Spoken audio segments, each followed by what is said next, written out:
Bando nanga basi, bando nanga mibali. J'espère que vous allez bien.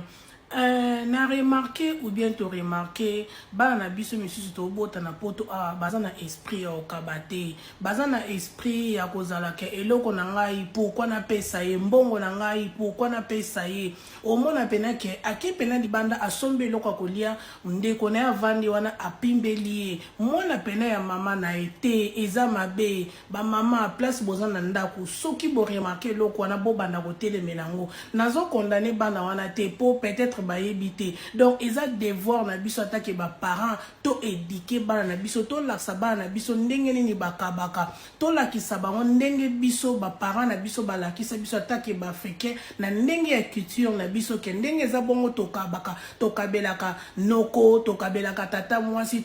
tokabelaka ba nièce ba neveu banani tokabaka na mutoyo azana besoin ya aide tola kisa bango bazala te lokola mindele misu ndenge bazalaka mbongo na ye ezaka pona ye na mwasi na ye na bana na ye obieka eza pona ye moko pona ba projet na te tola kisa bango bakabaka po lobi ye pa ko zanga mutu pe akoko aider ye tola kisa bango eza mabe kozala ke ozata na un livre sombe loko opimbeli ndeko no te biso tokola bongo te biso tokola ndenge balakisa biso baliaka place moko bakabaka kokaba eza éducation to bota makana ngo pe to yekolaka yango na mokili yango na mama papa pe tozali aider mwana na yo lobelaka ye yebisaka bango bokabanaka eza malamu mukolo pe kozanga yo pe bakopesa pe nzamba lola akopambola yo mbongo esengaka ebima yango na ezongaka soko zokaba te bakokabela o pe te. Merci bisous ba famille boza bien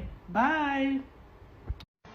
Bande onanga basi, bande onanga mibali, j'espère que boza bien. Est-ce que boyebi ke ko beba ya bana misusu ezaka nango faute ba parenté, ezana parent moko te alinga éducation bana ebeba, ezana parent moko te alinga bana baza be impoli,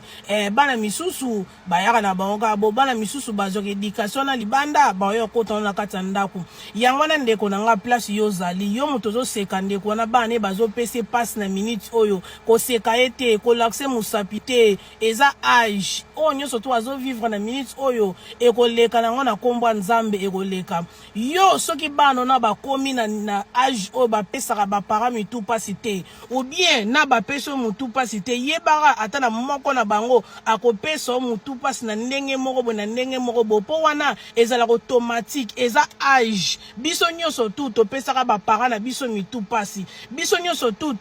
to salaka ke ba parents na biso baloba basilika